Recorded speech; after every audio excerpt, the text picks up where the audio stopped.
अब हम देखेंगे छठी पंचवर्षीय योजना। पंचवर्षीय योजना के बाद, पांचवी पंचवर्षीय योजना के बाद छठी पंचवर्षीय योजना का गठन किया गया 1980 से लेकर 1985 के बीच।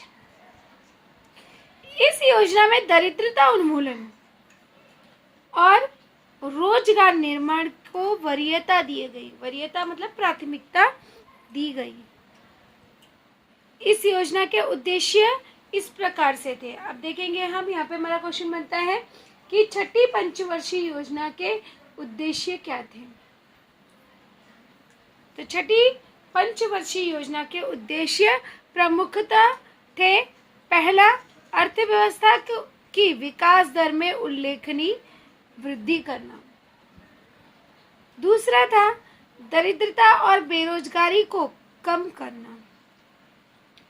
तीसरा, ऐसी नीति को स्वीकारना कि लोग छोटा परिवार पद्धति को स्वेच्छा अर्थात अपनी इच्छा से स्वीकारेंगे, क्योंकि पहले जो था, पहले लोगों के परिवार बड़े होते थे, जिससे, और नेक्स्ट पॉइंट हो गया, जिससे जनसंख्या वृद्धि पर नियंत्रण रखा जा सके। तो इस तरह से यह उद्देश्य छठी पंचवर्षीय योजना के थे। छठी पंचवर्षीय योजना के अंतर्गत निम्न कार्यक्रमों को कार्यान्वित किया गया, अर्थात उन्हें लाया गया। जैसे पहला कार्य था एकात्मिक ग्रामीण विकास कार्यक्रम। कई सारे कार्यक्रमों का नियोजन किया गया। दूसरा था ग्रामीण भूमिहीन विकास कार्यक्रम। तीसरा, राष्ट्रीय ग्रामीण रोजगार कार्यक्रम, और इसके बाद था सलेम इस्पात परियोजना। तो इस तरह से छठी पंचवर्षीय योजना के अंतर्गत नए नए कार्यक्रमों का कार्यान्वित किया गया। तो यहाँ पे हमारा एक वाक्य के लिए बनता है कि छठवीं पंचवर्षीय योजना में किन कार्यक्रमों को कार्यान्वित किया गया। तो छठवीं पंचवर्षीय योजना में एकात्मिक ग्रामीण विकास, ग्रामीण भूमिहीन विकास कार्यक्रम, ग्रामीण राष्ट्रीय ग्रामीण रोजगार कार्यक्रम, सलेम इस्पात परियोजना, इस तरह के कार्यक्रमों का कार्यान्वित किया गया। अब हम इसके बाद देखेंगे सातवीं पंचवर्षीय योजना कि सातवीं पंचवर्षीय योजना कब शुरू हुई और उसका प्रमुख उद्देश्य क्या था। सातवीं पंचवर्षीय योजना जो है वो 1985 से 1990 में शुरू हुई। अब इस योजना का प्रमुख उद्देश्य था कि इस योजना में खाद्यान्न, रोजगार और उत्पादन पर बल दिया गया। मतलब अधिक से अधिक उत्पादन करना, रोजगार उपलब्ध करना, खाद्यान्न का नियोजन करना, इन सभी को प्राथमिकता दी गई। और यहाँ पर विकास, आधुनिकीकरण, आत्मनिर्भरता, सामाजिक न्याय का सक्षमता से कार्यान्वयन करना, उत्पादन तकनीकी विज्ञान में सुधार लाना, राष्ट्रीय आय में प्रतिवर्ष 5% वृद्धि लाना, खाद्यान्न उत्पादन में वृद्धि करना, इस सातवीं पंचवर्षीय योजना का उद्देश्य था। इस योजना के अंतर्गत निम्न कार्यक्रम प्रारंभ किए गए, जैसे जवाहर रोजगार योजना, इंदिरा आवास योजना, 10 लाख कुएं योजना। रोजगार निर्माण करने की दृष्टि से सातवीं पंचवर्षीय योजना जो थी वह महत्वपूर्ण सिद्ध हुई। अब यहाँ पे हमारा क्वेश्चन बनता है कि सातवीं पंचवर्षीय योजना में किन कार्यक्रमों का प्रारंभ किया गया। तो सातवीं पंचवर्षीय योजना में जवाहर रोजगार योजना, इंदिरा आवास योजना, 10 लाख कुएं योजना, रोजगार उपलब्ध कराना, इन सभी योजनाओं का प्रारंभ हुआ। अब हम देखेंगे आठवीं पंचवर्षीय योजना। 8वीं पंचवर्षीय योजना जो है वह 1992 से 1997 के बीच उसका गठन किया गया। इस योजना के अंतर्गत निजी क्षेत्र को अधिकाधिक अवसर दिए गए। इस योजना की विशेषता इस प्रकार से थी, जैसे राष्ट्रीय आय की वृद्धि दर 6.5% तक बनाए रखना,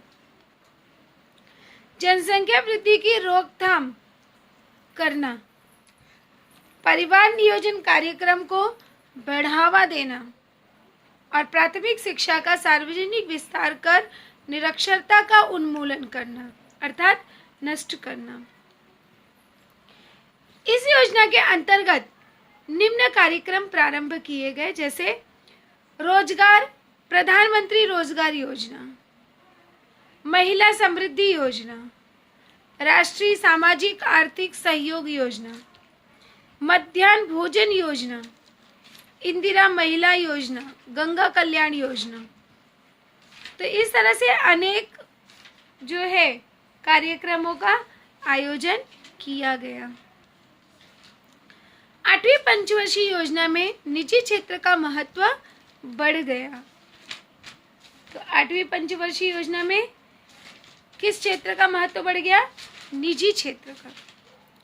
इस योजना में वर्ष 1991 से में सरकार द्वारा स्वीकारी गई उदार और मुक्त आर्थिक नीति का प्रतिबिंब अर्थात उसकी झलक दिखाई देती है।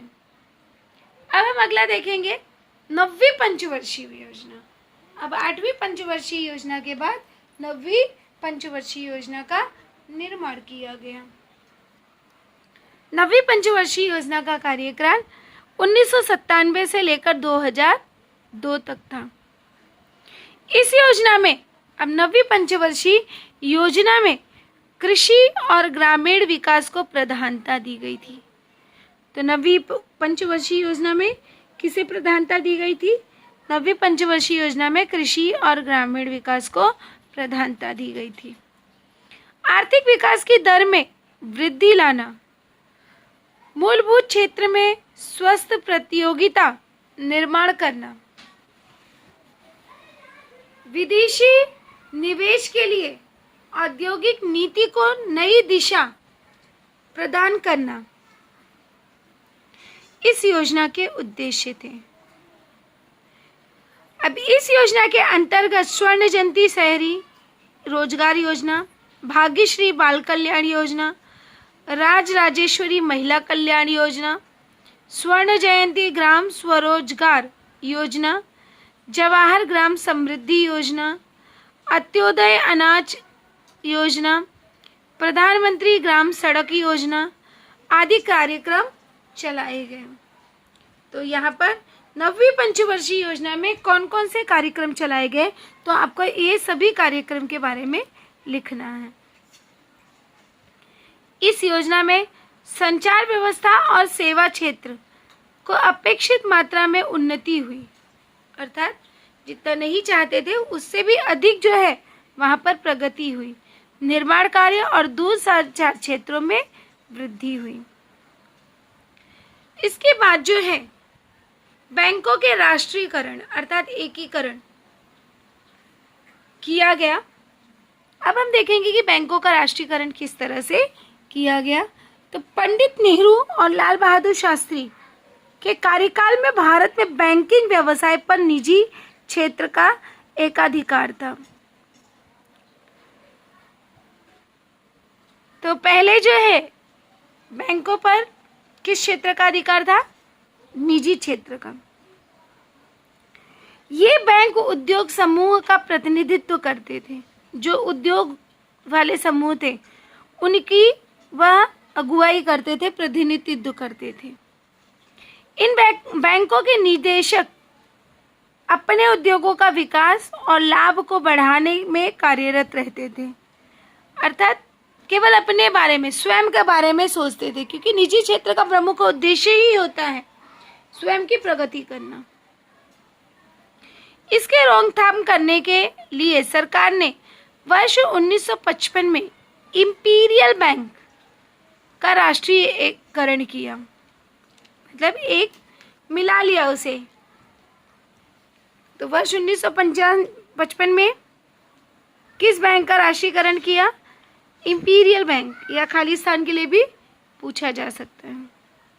उसे भारतीय स्टेट बैंक में परिवर्तित किया गया, जो कि आप अभी भी देखते हो, SBI, राइट, भारतीय स्टेट बैंक। तो ये बैंक जो है यह गवर्नमेंट द्वारा संचालित है।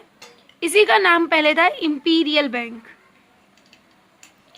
इस बैंक ने अल्पावधि में ही संपूर्ण देश में अपनी शाखाएं खोलकर सरकारी विकास में महत्वपूर्ण भूमिका निभाना प्रारंभ कर दिया, अर्थात सरकार के साथ मिलकर कार्यरत रहना शुरू कर दिया।